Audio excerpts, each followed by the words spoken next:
Hi friends, this is Marilyn from tarotclarity.com, and today's video is a side-by-side comparison between the Albano Waite Tarot put out by US Games Systems Inc.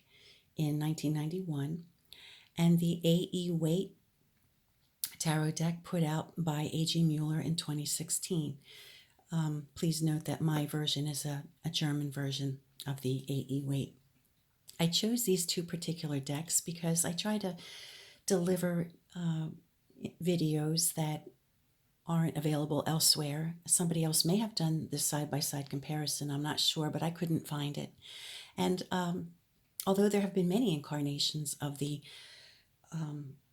Waite Colman Smith collaboration, I think these two are particularly interesting to look at side by side.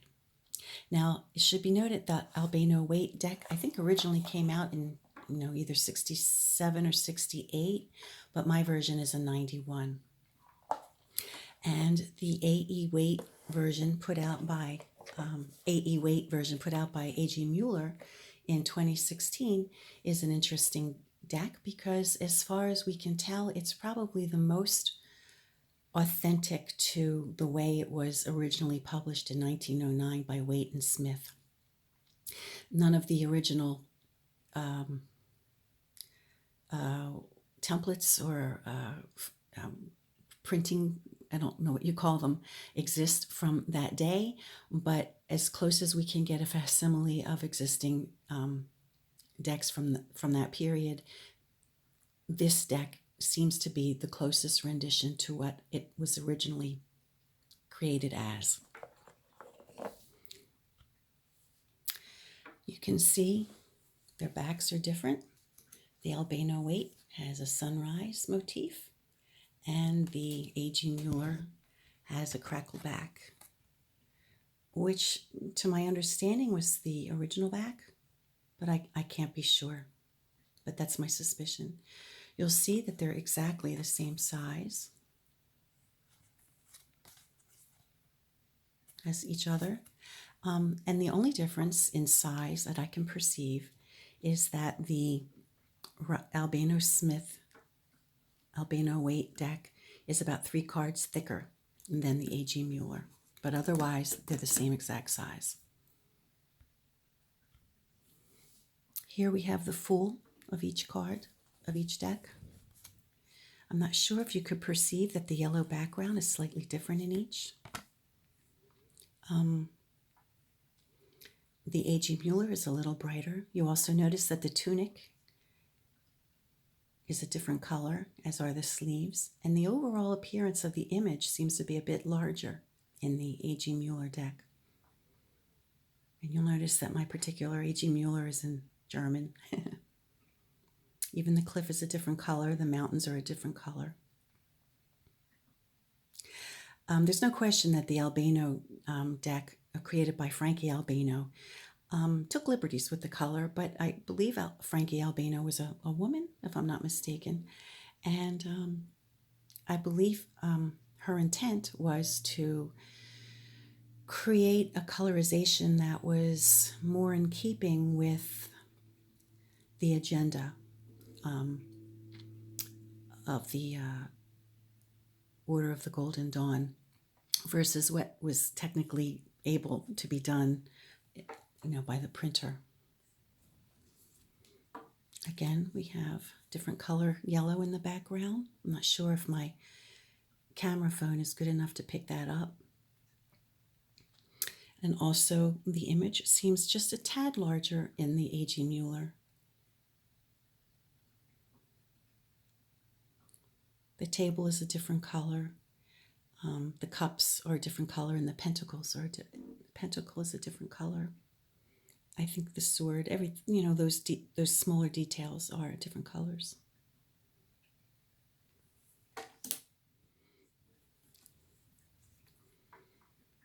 Now we have a bigger difference between the High Priestess of both decks. You notice the background of the Albano Waite is more of a purple versus a sky blue, and the pomegranates here are red with green leaves versus a more yellowish green and a yellow pomegranate. The robe of the High Priestess is also a darker blue.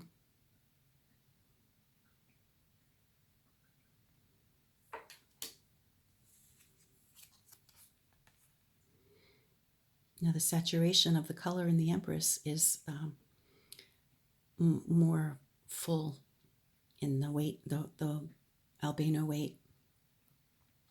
Again, the appearance of the size of the figure is a bit larger in the aging Müller. And notice the shield with the feminine sign is different.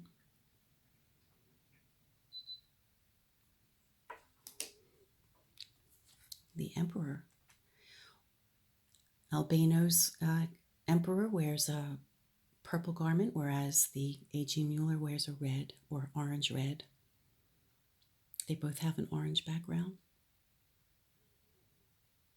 The Albano Waite background is more of a solid orange, whereas the aging Müller background is more of composed of lines side by side, like red and yellow lines together to give the orange impression. The Hierophant.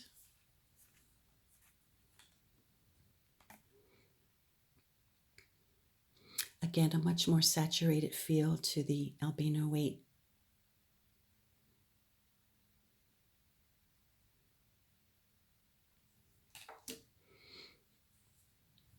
The Lover's card. A purple drape here versus a paler taupe. Purple mountain versus a red one. And again, the detail here is on the aging Müller is more of a line, a line drawing, coloring in versus a solid coloring in.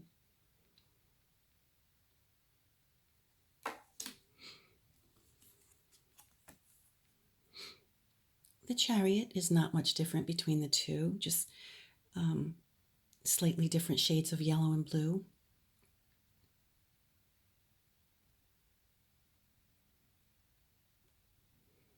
And then the castle in the background is a different color.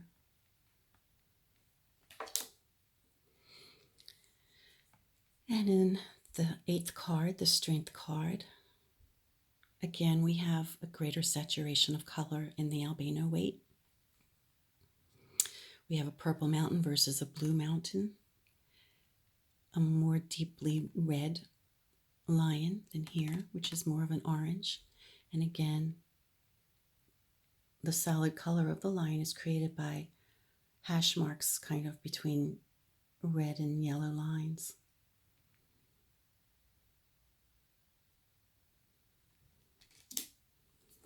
The Hermit. Such a juicy sky, huh? In the Albano Waite.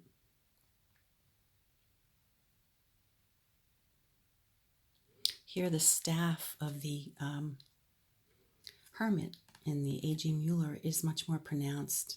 It almost glows on its own, whereas you could barely tell. You could barely see the staff of the Albano.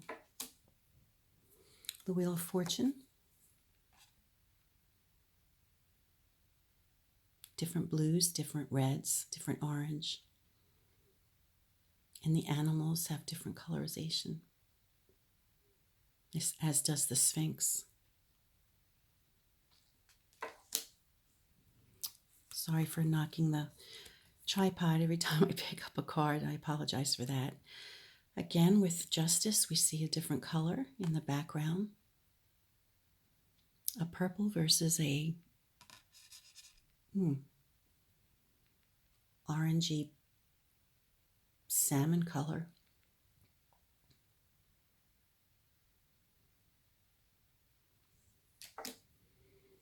The Hanged Man. Very similar, excepting the color of the tree structure.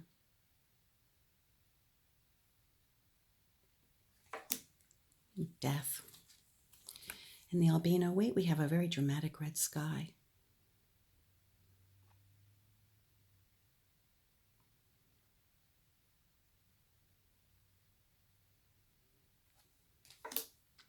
and Temperance. Notice in the Albano Waite, we have the addition of a rainbow, which is kind of cool. The green is much more lush. The blue is much more saturated.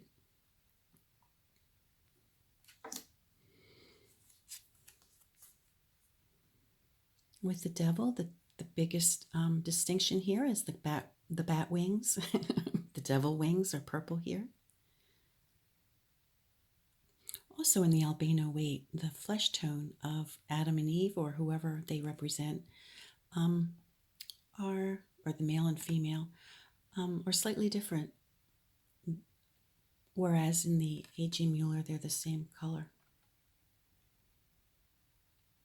And the devil figure has a different color too in each card.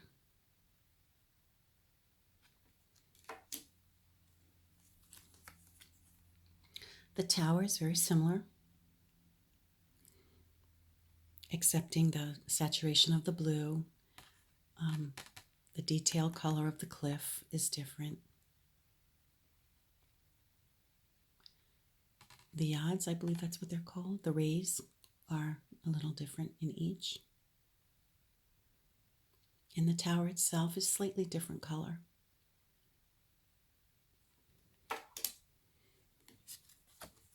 The Star card. Again, the biggest distinction is the saturation of the colors.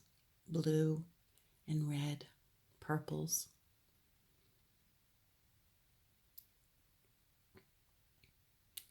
The bird in each is a slightly different color, much less pronounced in the A.G. Müller deck.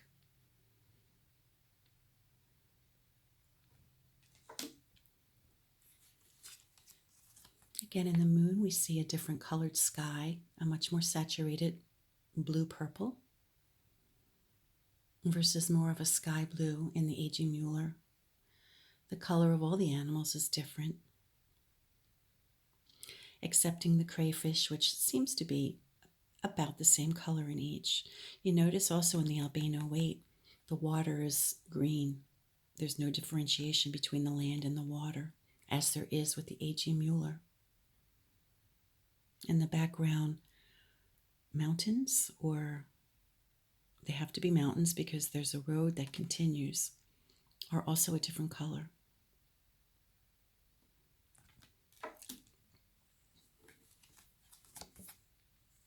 Here we have the sun of each.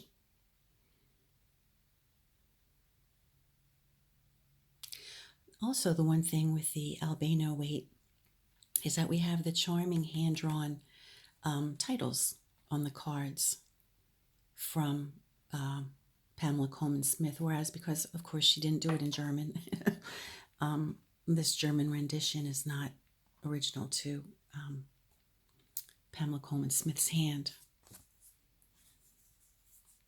Judgment.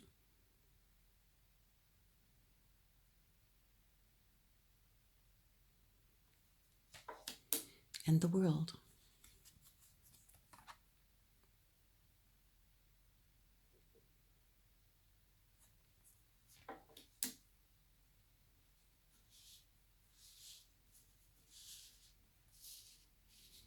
Now we're on to the Suit of Swords. Now I'm noticing with the Albano Waite that the suits tend to have a consistent background. Not all of them do in each suit, but they tend to. And it appears that the predominant color of background for the swords is yellow, a pale yellow.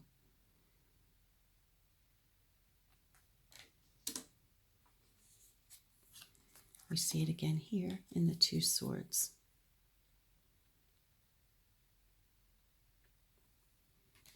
As well as in the three.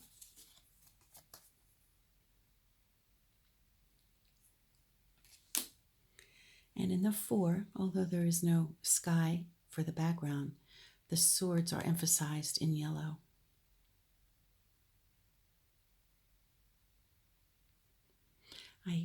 I'm naturally putting this card a little closer, I guess, So it makes it appear as though the A.G. Müller card is larger in size, but again, they're the exact same size. We see the yellow background in the 5, in the Albano Waite, again in the 6. Whereas consistently up until this point, the A.G. Müller has had a gray sky until we get to the 7, and then we notice they both have a yellow background.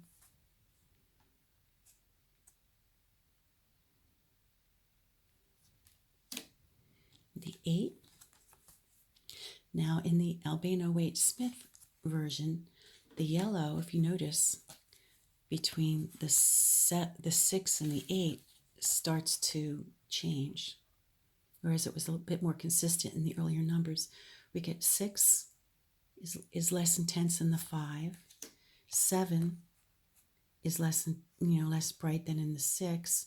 And then when we get to the 8, we have like a murky, almost a grayish green yellow. Again, with the 9, we don't have an outdoor background, but the yellow is projected onto the swords in the Albano Waite. So the swords is predominantly defined in the Albano Waite with yellow. We do have a sky here, but she chose not to make the yellow in the sky, but rather emphasize it in the swords. Until we get to the court cards, which have the blue background for both. Slight variations as in the color of the boots and the color of the blue and the tunic and the earth.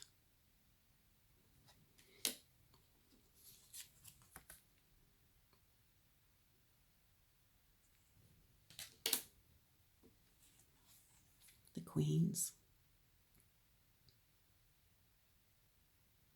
The difference here being the throne, the sword, again having the yellow emphasis on the sword rather than in the background. And again with the king, the emphasis on the sword and his garment rather than showing it in the sky in the Albano Waite. Now we're moving on to cups. Now the cups of the Albano Waite tend to have a mint green background, whereas in the A.G. Müller, it isn't as consistent.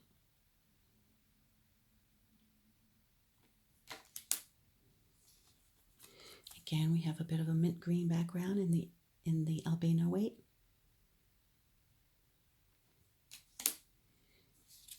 Which continues into the 3. And we notice that the garment colors are slightly different, as are the cups.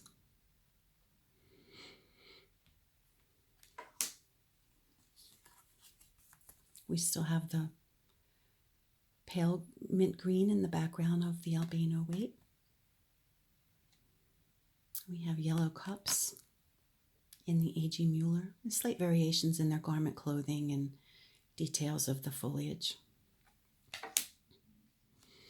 Now the green in the background gets much more intense in the Albano Waite. And it's more overall, There's more differentiation between the land and the sky and the water in the A.G. Müller.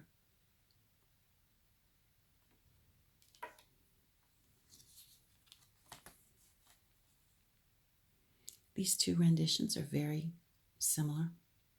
Some variation, but overall, generally very similar, with the exception of the color of the cups and the more intense nature of the yellows and the reds and the greens.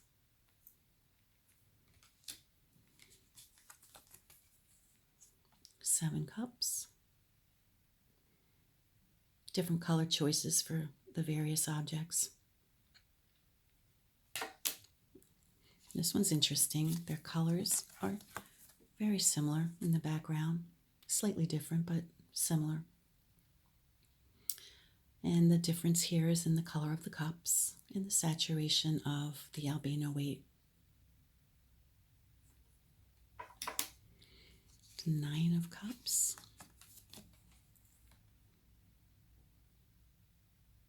Again, the mint green background. And the 10 Cups.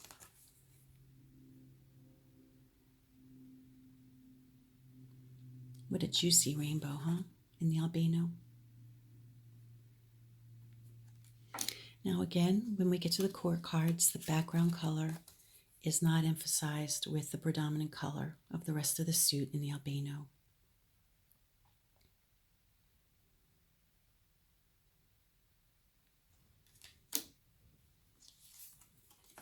The Knights.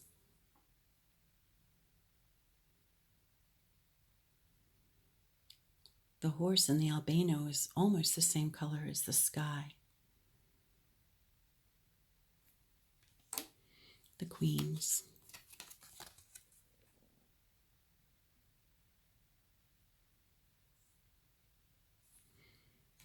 And the Kings.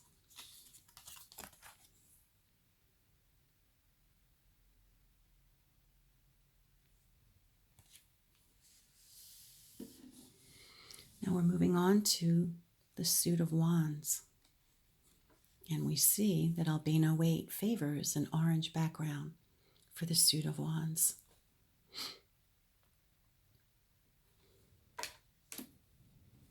You see it again throughout.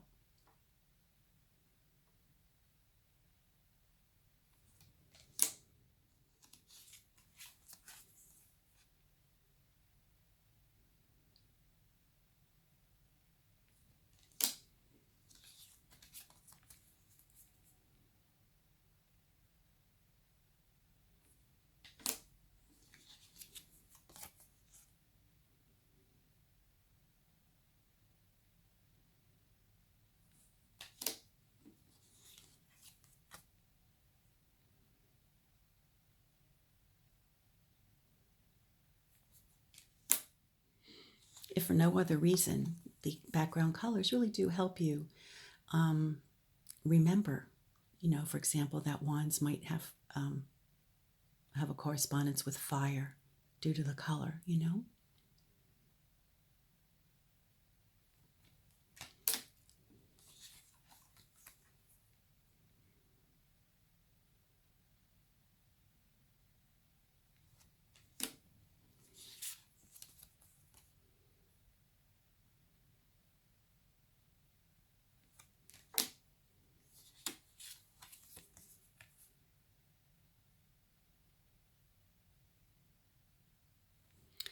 And then once we get to the court cards, the Albano Waite version did not concern itself with keeping the background color of the predominant background color of the suit.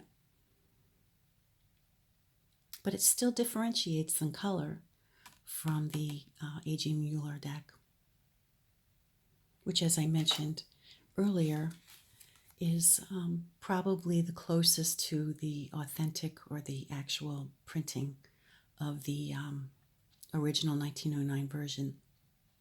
Now, that doesn't mean that it's the best colorization, because they were limited. In Pixie's own words, it was reproduced but not well, I think, something like that. So there might have been, color choices they might have preferred making, but were limited. I don't know. But certainly if you prefer a real juicy color palette, the Albano Waite is lovely.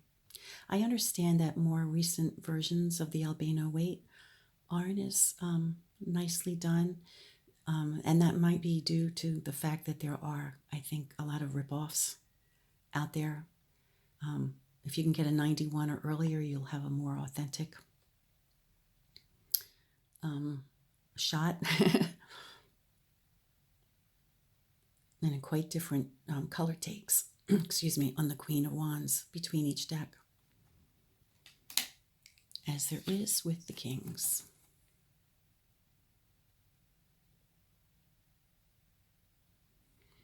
Now we're moving on to the last suit which is Pentacles. Now we notice with the Albano Waite, there was chosen another green background, but it's not the mint green. It's more of an electric green. The pentacle here is red. It's quite different, quite a different look.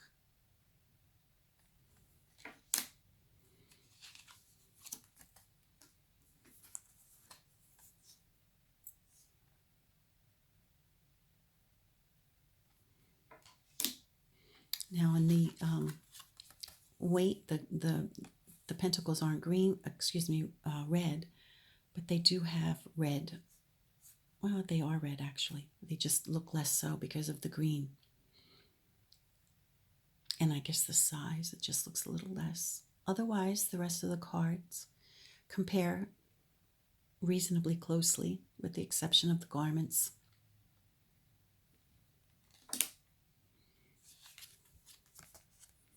Again, the red pentacles with green detail.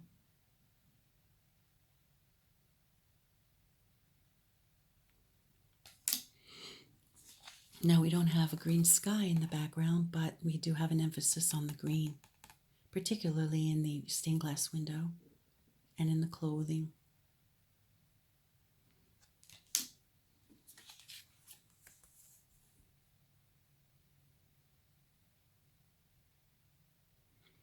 Again, carries through.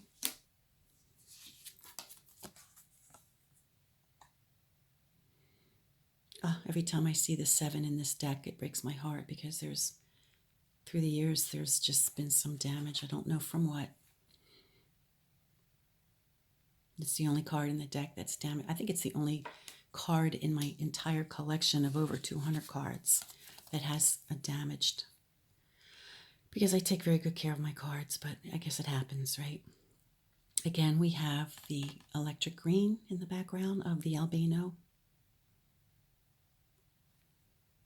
and the red pentacles versus the yellow pentacles of the AG. Oh, and isn't this 9 of Pentacles delicious? Oh, my goodness. I mean, it's always delicious no matter which version of the deck you get, but I particularly like it in the Albano. And we have the 10, which is a very busy card. I think the details might be a little easier to see in the AG Müller. But again, carrying through in the Albano with the green sky and the red pentacles. Until we get to the core cards.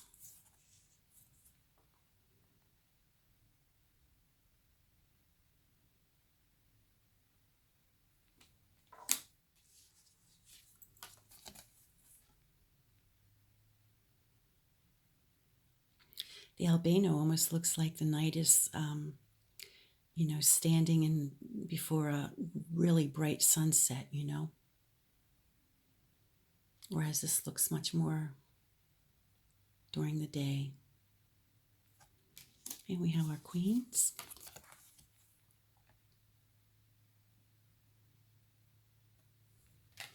And our kings of pentacles. And notice how the king of pentacles in each seems to be absorbed by the earth, the background.